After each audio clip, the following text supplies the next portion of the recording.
How you guys doing? Thank you for coming back for the first official week of this series to see how I'm progressing in creating my first profitable business and competing as a D1 athlete.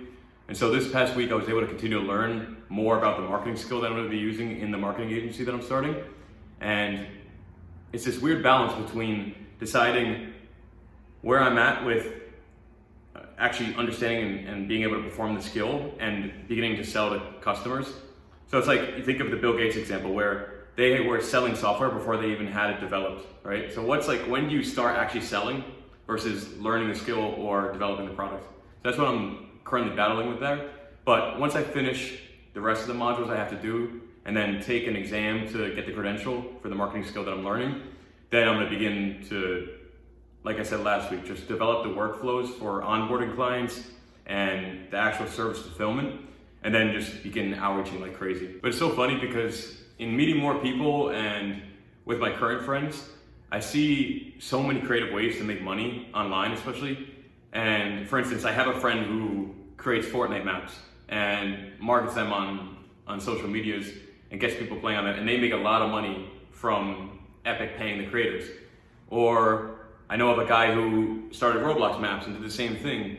Or I met a guy a few years back who somehow made money selling file types. It's just like really niche things that people found an opportunity in and just capitalized on it.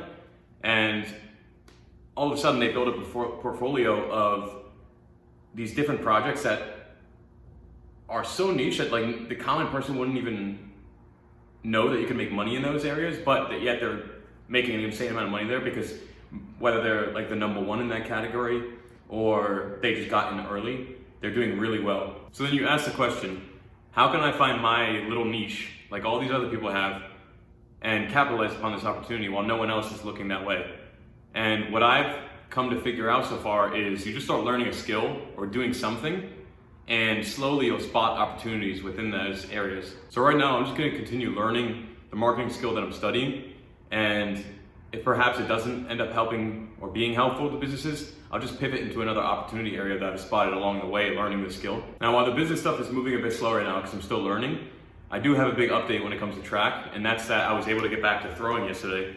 And this is because I had taken about 2 months off of throwing to let my elbow continue to recover for the season. And yesterday I finally started easing back into throwing. So over the coming weeks, I'm gonna continue to build up the weight that I can throw and the intensity that I can throw at. And then hopefully by the time the season rolls around, I won't have any problem with throwing, but I'm gonna have to continue to watch to not overthrow and to not have bad technique, or else I'm gonna end up with the same problem that's been killing me for the past year or so. But another positive from this week is that I was finally able to snatch, as in the Olympic lift, about 20 kilos on each side. 20 kilos, exactly 20 kilos on each side. And this is pretty big because in the beginning of the academic year, about in September or whatever, I was probably only snatching with 15 kilos on each side. So that's about 110 pounds, but now I'm able to do 132 pounds. So that 22 pound improvement is hopefully gonna be really helpful as I begin to throw again. I've also been getting my box squat and my deadlift numbers back up. So I'm getting into the 300s, the 400s. Hopefully, I think I've PR'd at about 500 pounds on the box squat, I believe. So hopefully by the end of the year I can get back up to there and really be moving some weight around. And then this past week I just continued rereading David Goggins' Can't Hurt Me, because there's something special about sticking to one structure, one mental framework for how you're going to deal with problems that arise in your life.